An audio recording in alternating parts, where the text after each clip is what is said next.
Good morning all of you.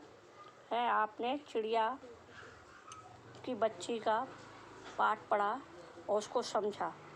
अब हम आपको उसके क्वेश्चन आंसर बताने जा रहे हैं। अरे यार ये तो हाँ पहला उत्तर लिखे आप। माधव उत्तर बोल रहे हैं पहले का। कहानी से पहले माधव ने अपने लिए एक नई संगमरमर की कोठी बनाई और उसमें सारे रहन सहन के अमीरों जैसा था उनका। वो चिड़िया को धन के लोभ से डूब देते थे कि मैं तेरे लिए सोने का पिंजरा बनवा दूंगा और तू जो मांगेगी वो दूंगा। उनकी इन बातों से ये सिद्ध होता है कि उसका जीवन संपन्नता से भरा था। दूसरी ओर ऐसा भी लगता है कि धन संपन्न होने के बावजूद वे सुखी नहीं हैं। वो चिड़िया से कहते हैं मेरा दिल वीरान है। वहाँ कब हंसी सुनने को मिलती है, इससे यह स्पष्ट है कि वे सुखी नहीं थे। अब दूसरा लिखेंगे। माधव दास ऐसा इसलिए कहता है क्योंकि उसे चिड़िया बहुत ही सुंदर और प्यारी लगती है। वह चिड़िया को सदा के लिए अपने पास पिंजड़े में बंद करके रखना चाहता है। वह चिड़िया को सदा मेरे पास रखना चाहता है। अब आप चौथा प्रश्न लिखें। कहानी के अंत में हमने पढ़ा था कि सेठ के सभी प्रयासों के बावजूद भी नन्ही चिड़िया सेठ के नौकरों के पंजे से भाग निकलने में सफल होती है। यह कहानी का सुखद अंत है। ऐसा प्रतीत होता है कि अच्छाई की बुराई पर जीत हो गई। चिड़िया सुरक्षित अपनी माँ के पास पहुंच जाती है। चिड़िया के जीवन का सुख उसके बंधन मुक्त होकर स्वच्छंदता पूर्वक आकाश में उड़ने में है, न कि किसी स्वर्ण के पिंजरे में कैद रहने में है। वह अपने परिवार तथा अपनी माँ का स्नेह पाकर खुश रहती है। यह पढ़कर मुझे बहुत खुशी हुई। यह कहानी का अंत है। कहानी का अंत बड़ा सुखद दिखाया गया है। इसके राइटर ने कहानी को अंत में अच्छाई की जीत होती है बुराई। हाँ, अब हम आपको पांचवा बता रहे हैं। हमारे जीवन में माँ का स्थान सर्वोपरि है। माँ बहुत मूल्यवान होती है। माँ अपने बच्चे की खुशी में खुश होती है तथा बच्चों के किसी भी प्रकार के कष्ट में हमेशा बचाए रखने की अथक उनके साथ खड़ी रहती है।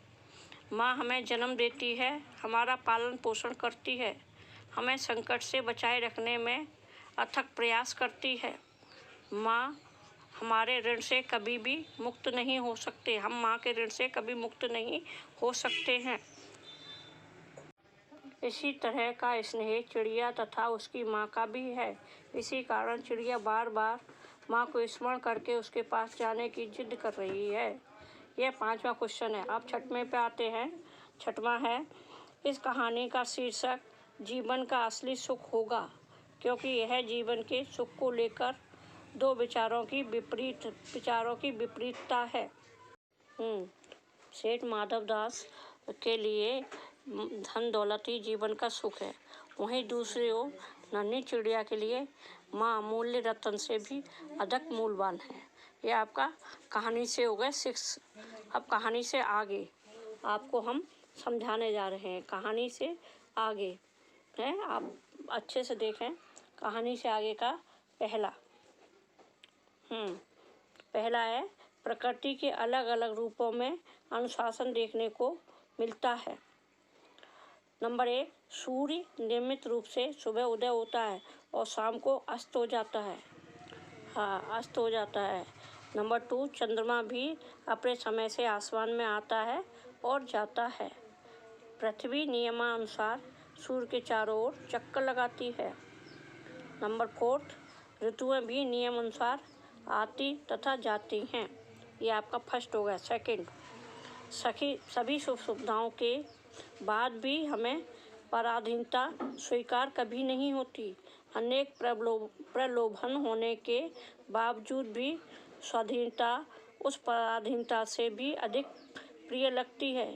जीवन में स्वतंत्रता बहुत महत्वपूर्ण है। सभी सुख सुविधाएं और धन मिलकर भी इसके मूल्य को कभी कम नहीं कर सकते। एक पराधीन व्यक्ति को कभी सपने देखने और उसे पूरा करने का अवसर नहीं मिलता। वह हमेशा घुट घुट कर जीने पर विवश होता है।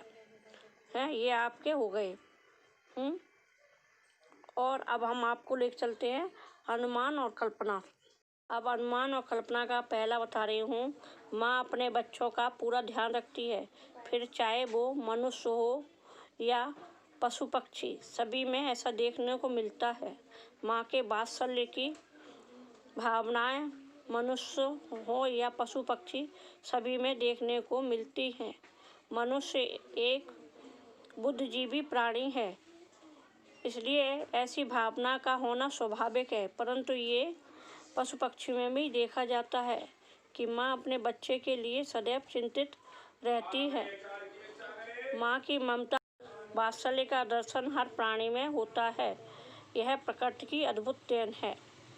यह अनुमान वाला हो गया। आप चलते हैं भाषा की बात।